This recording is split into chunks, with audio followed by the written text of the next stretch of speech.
लड़ाई उनकी थी, लेकिन जीत हमारे हिस्से में आई और उसी जीत ने इतिहास के पन्नों पर एक नया नक्शा खींच दिया, जहां गूंगी समझे जाने वाली गुड़िया ने दुनिया को अपनी ताकत का एहसास करा दिया।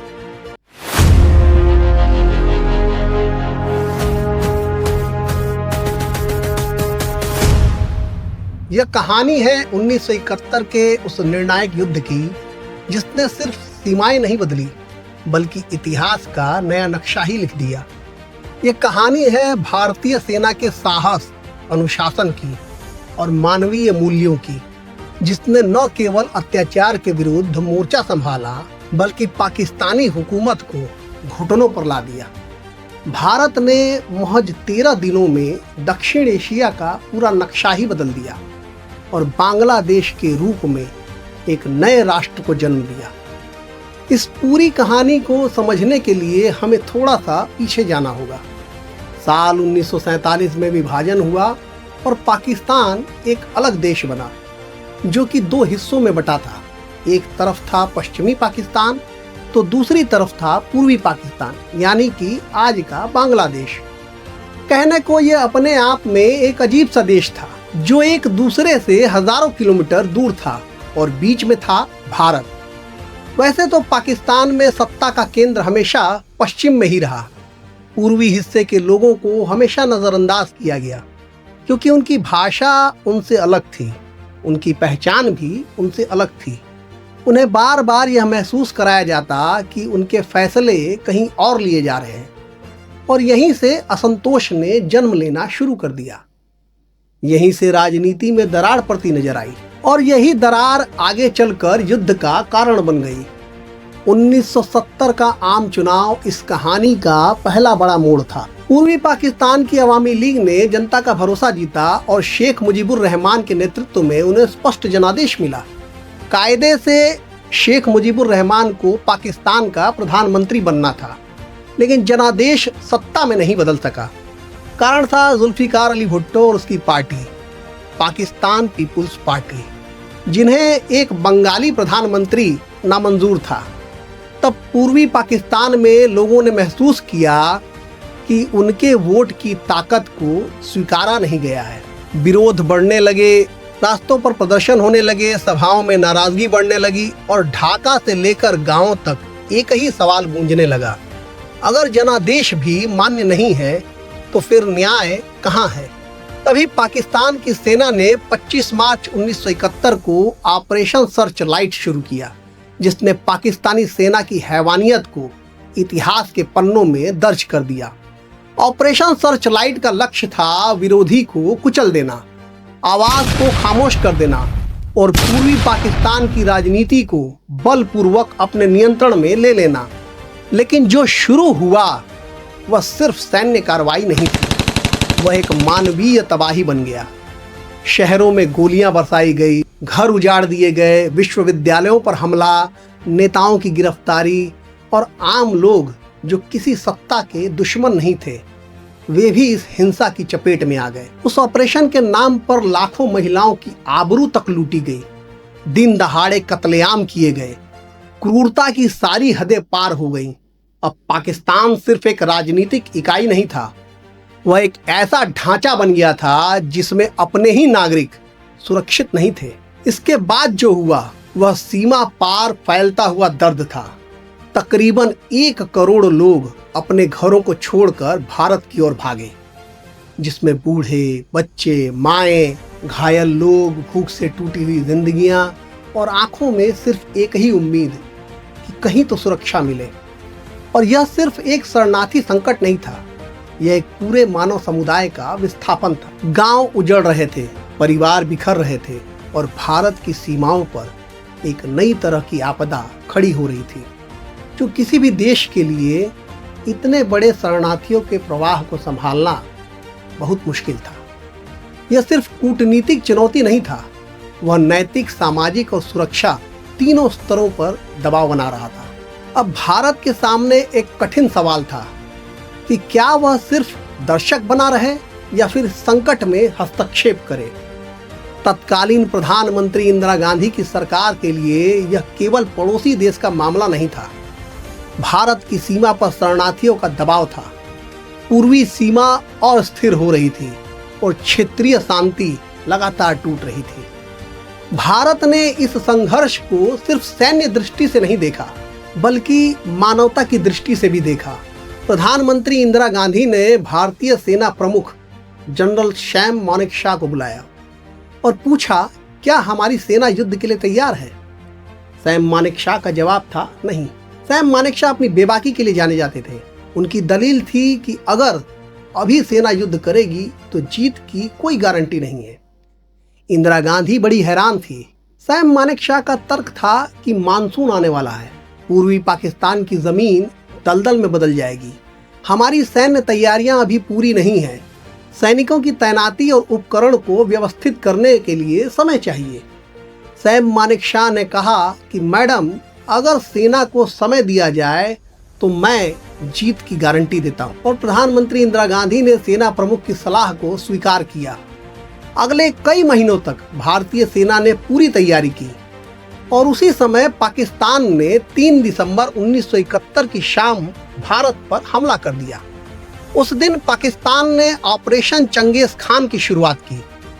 पाकिस्तान के याह्या खान को लगा था कि भारत इस हमले के लिए तैयार नहीं है, लेकिन वो ये नहीं जानता था कि भारत पहले से इसी ताक में बैठा है।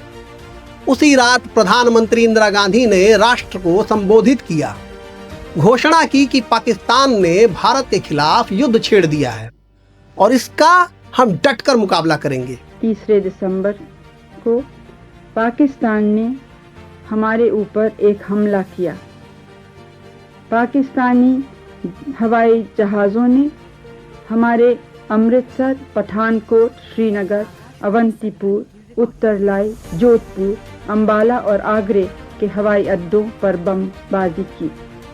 पाकिस्तान की योजना थी कि भारतीय वायुसेना के प्रमुख एयरबेसों को एक साथ हमला कर उन्हें उड़ान भरने से पहले ही निष्क्रिय कर दिए जाएं, जिससे उन्हें सीधे पाकिस्तान से ढाका जाने का रास्ता मिल जाए, जहां उनकी सेना चारों तरफ से घिर चुकी थी।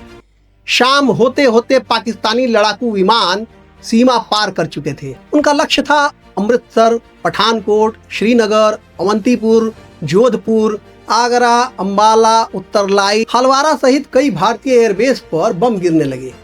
रनवे निशाना बने, लेकिन पाकिस्तान की एक बड़ी उम्मीद पूरी नहीं हुई।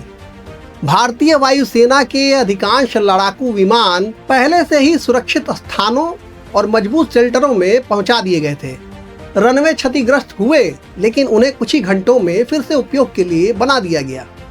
रात होते होते भारतीय वायुसेना सक्रिय हो चुकी थी। भारतीय लड़ाकू विमानों ने पाकिस्तान को मुंहतोड़ जवाब दिया। अगले कुछ घंटों में भारतीय वायुसेना ने पश्चिमी पाकिस्तान के एयरबेसों, ईंधन भंडारों और सैन्य प्रतिष्ठानों पर जवाबी हमले शुरू कर दिए। पूर्वी पाकिस्तान में भारतीय विमानों ने तेजी से बढ़त बनानी शुरू की। कुछ ही दिनों में पाकिस्तान की वायुसेना पूर्वी मोर्चे पर लगभग निष्क्रिय हो गई और यही बढ़त बाद में भारतीय थल सेना की तेज प्रगति का आधार बनी। सीमा पर पहले से तैयार भारतीय सैनिकों को आदेश मिल चुका था। पूर्वी मोर्चे पर अनेक दिशाओं से भारतीय सेना आगे बढ़ रही थी। उद्देश्य केवल सीमा पार पर कब्जा करना नहीं था, बल्कि उसका अंतिम लक्ष्य था ढाका। इसी दौरान पश्चिमी मोर्चे पर भी भारतीय सेना ने बड़ी दिलेरी से पाकिस्तान को करारी शिकस्त दी। तारीख 4 दिसंबर 1971। भारत पाकिस्तान युद्ध शुरू हुए केवल एक दिन हुआ था। राजस्थान के तपते रेगिस्तान में एक छोटी सी चौकी, नाम था लोंगेवाला। यहाँ तैनात थे केवल 120 सैनिक और उनकी ओर बढ़ रही थी पाकिस्तान की एक बड़ी सैन्य टुकड़ी, जिसमें लगभग 2000 सैनिक, दर्जनों टैंक और बख्तरबंद वाहन शामिल थे। दुनिया को लगा कि यह चौकी कुछ ही घंटों में गिर जाएगी, लेकिन अगली सुबह इतिहास कुछ और ही लिखने वाला था।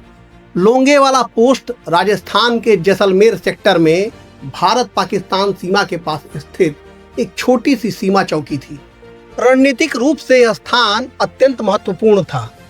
यदि पाकिस्तान इस चौकी पर कब्जा कर लेता तो उसके लिए रामगढ़ और फिर जैसलमेर की दिशा में आगे बढ़ने का रास्ता खुल जाता। इस चौकी की जिम्मेदारी भारतीय सेना की 23 पंजाब रेजिमेंट की एक कंपनी के पास थी। उस कंपनी की कमान संभाल रहे थे जाबाज मेजर कुलदीप सिंह चांदपुरी। उनके साथ लगभग 120 सैनिक थे। सीमित गोला बारूद था, बहुत कम मात्रा में भारी हथियार थे और सामने आने वाली थी पाकिस्तान की भारी बख्तरबंद शक्ति। 4 दिसंबर 1971 की वो रात पाकिस्तान ने राजस्थान सेक्टर में बड़ा हमला शुरू कर दिया। मुख्य आक्रमण में पाकिस्तान की 51 इन्फेंट्री ब्रिगेड और 22वीं आर्मर्ड रेजिमेंट के टैंक शामिल थे। उनका लक्ष्य था कि पहले लोंगेवाला, फिर रामगढ़ और यदि सब योजना के अनुसार चलता रहा तो आगे जैसलमेर तक दबाव बनाना। पाकिस्तानी कमांडरों को विश्वास था कि यह चौकी कुछ ही घंटों में उनके कब्जे में होगी। रात गहराने लगी। मुख्यालय से संदेश आया, यदि स्थिति असंभव लगे तो पीछे हटने का विकल्प मौजूद है। लेकिन मेजर कुलदीप सिंह चांदपुरी कहाँ पीछे हटने वाले थे। अपने सैनिकों से उन्होंने पूछा कि जो मेरे साथ रहेगा हम आखिरी गोली तक लड़ेंगे। जो पीछे जाना चाहता है उसे कोई नहीं रोकेगा। लेकिन भारतीय सेना का शौर्य देखिए, किसी भी सैनिक को पीछे हटना मंजूर नहीं था। निर्णय हो चुका था कि लोंगे वाला पोस्ट नहीं छोड़ा जाएगा। लेकिन यहाँ सबसे बड़ा सवाल था कि 120 सैनिक आखिर उतनी बड़ी टैंक का, उतनी बड़ी फोर्स का सामना कैसे करेंगे। और यही शुरुआत हुई इतिहास के सबसे अनोखे मनोवैज्ञानिक युद्ध की। भारतीय सेना के पास टैंक रोधी बारूदी सुरंगें बेहद कम थी। तभी मेजर चांदपुरी ने एक मास्टर स्ट्रोक खेला। सैनिकों ने चौकी के सामने एक सीमित दायरे में कुछ असली बारूदी सुरंगें बिछाई और उनके ठीक आगे सैकड़ों खाली टिफिन बॉक्स और खाने के डिब्बे रेत में छिपा दिए गए। जैसे ही पाकिस्तानी टैंक आगे बढ़ा, पहला टैंक एक असली बारूदी सुरंग की चपेट में आ गया और रेगिस्तान में एक जोरदार धमाका हुआ और टैंक के परखच्चे उड़ गए। पाकिस्तानी सेना में हड़कंप मच गया। उन्हें लगा कि आगे माइनफील्ड है। उसके इंजीनियर तुरंत मेटल डिटेक्टर लेके आगे आए। अब मेटल डिटेक्टर रेगिस्तान में हर जगह बीप बीप की आवाज करने लगा, क्योंकि वहाँ स्टील के टिफिन बॉक्स दबे हुए थे। खौफ के मारे पाकिस्तानी सैनिक पूरी रात उन टिफिन बॉक्सों को असली बम समझकर बेहद सावधानी से रेत से निकालते रहे। भारतीय सेना की इसी चालाकी ने पाकिस्तानी सेना की सबसे कीमती चीज को मात दिया। वो थी समय। रात भर टिफिन बॉक्स की जाल में उलझी पाकिस्तानी सेना सुबह की पहली किरण के साथ ही अब खुले मैदान में एक आसान निशाना बन गई थी। तभी आसमान में एंट्री हुई भारतीय वायुसेना के हंटर विमानों की। विंग कमांडर MS बावा के नेतृत्व में वायुसेना ने आसमान में मौत बरसाई और देखते ही देखते पाकिस्तान के 34 से ज्यादा टैंक मलबों में तब्दील हो गए। पाकिस्तानी सेना कुछ मारी गई, बाकी भाग गई। लोंगेवाला की यह लड़ाई साबित करती है कि युद्ध केवल हथियारों से नहीं बल्कि मानसिक दृढ़ता, हौसलों और सूझबूझ से जीते जाते हैं। लोंगेवाला पोस्ट बच चुका था। भारत ने न केवल अपनी चौकी बचाई बल्कि पाकिस्तान की पश्चिमी मोर्चे पर तेज बढ़त की योजना को भी विफल कर दिया। मेजर कुलदीप सिंह चांदपुरी को अद्वितीय नेतृत्व और साहस के लिए महावीर चक्र से सम्मानित किया गया। कभी कभी इतिहास सैनिकों की संख्या से नहीं बल्कि उनके साहस से लिखा जाता है। वैसे बहुत कम लोग जानते हैं कि 1971 के युद्ध में नौसेना ने भी अपने जौहर दिखाए थे। जब दुनिया की नज़र हवाई और जमीनी लड़ाई पर थी, तब भारतीय नौसेना चुपचाप अपने सबसे साहसी योजना पर काम कर रही थी। अरब सागर में मिसाइल नौकाएं आगे बढ़ रही थी। उनका लक्ष्य था पाकिस्तान की सबसे महत्वपूर्ण बंदरगाह कराची। योजना का नाम था ऑपरेशन ट्राइडेंट। भारतीय नौसेना ने कराची बंदरगाहों पर तबाही मचा दी, लेकिन उसी समय समुद्र की गहराइयों में एक और खतरा भारत की ओर बढ़ रहा था। पाकिस्तानी पनडुब्बी PNS गाजी। उसका मिशन था भारतीय विमान वाहक पोत यानी कि INS विक्रांत को खोज कर नष्ट करना। लेकिन उसे नहीं पता था कि उसका अपना अंत भी बहुत निकट है।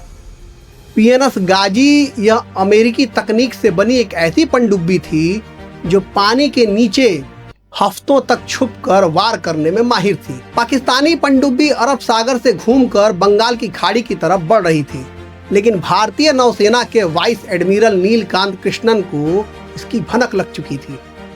आईएनएस विक्रांत को बचाना बेहद जरूरी था, इसलिए भारतीय नौसेना ने आईएनएस विक्रांत को चुपचाप अंडमान निकोबार के गुप्त ठिकानों पर भेज दिया। लेकिन पीएनएस गाजी को कैसे भ्रमित किया जाए, यह अपने आप में एक बड़ा सवाल था, और यहीं से शुरुआत हुई इतिहास के सबसे बड़े माइंड गेम की। भारतीय नौसेना ने विशाखापट्टनम यानी वाइजाग पोर्ट पर एक जाल बुना। उन्हें एक पुराने और बड़े जहाज आईएनएस राजपूत को वाइजाग बंदरगाह पर तैनात कर दिया और रेडियो सिग्नल के जरिए ऐसा माहौल बनाया गया कि जैसे आईएनएस विक्रांत खुद वहीं मौजूद हो।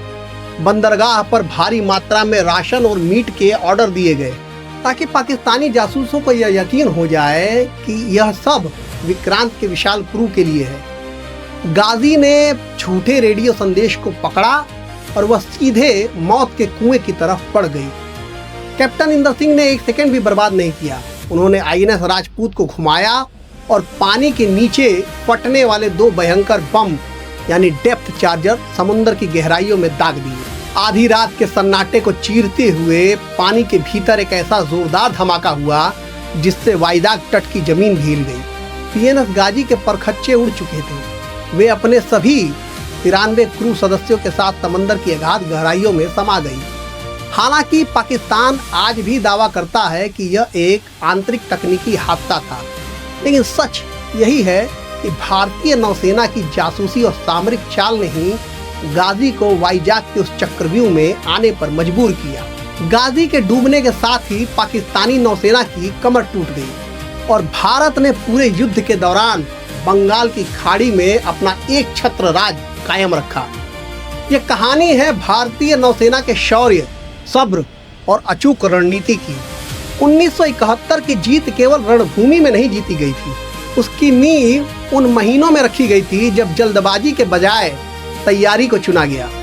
यही निर्णय जनरल सैम मानेकशॉ की सबसे बड़ी सैन्य दूरदर्शिता माना जाता है। 1971 की लड़ाई कूटनीति के कमरे में भी लड़ा जा रहा था और वहां भी खेल उतना ही बड़ा था। अमेरिका का झुकाव पाकिस्तान की तरफ था। वह अपने रणनीतिक संबंध बनाए रखना चाहता था। उसकी भाषा अलग थी, लेकिन उसकी प्राथमिकताएं साफ थी। अमेरिका ने भारत पर दबाव बनाने के लिए अपना 7th फ्लीट यानी सबसे शक्तिशाली जहाज 7वां बेड़ा बंगाल की खाड़ी में खड़ा कर दिया। दूसरी तरफ सोवियत संघ था। सोवियत समर्थन भारत के लिए बहुत अहम साबित हुआ। सोवियत का नेतृत्व रूस कर रहा था और उसने अपने नौसेना का एक विध्वंसक माइन स्वीपर बंगाल की खाड़ी में भारत के बचाव में खड़ा कर दिया। इसी समर्थन ने भारत को अंतर्राष्ट्रीय दबाव के बीच एक मजबूत राजनीतिक आधार दिया। यही 1971 की असली विशेषता थी। यह युद्ध सिर्फ हथियारों से नहीं, दुनिया की शक्तियों के संतुलन से भी लड़ा जा रहा था। 16 दिसंबर 1971 ढाका का एक ऐतिहासिक दिन था।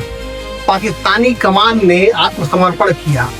लगभग 93,000 सैनिकों ने भारत के आगे हथियार डाल दिए।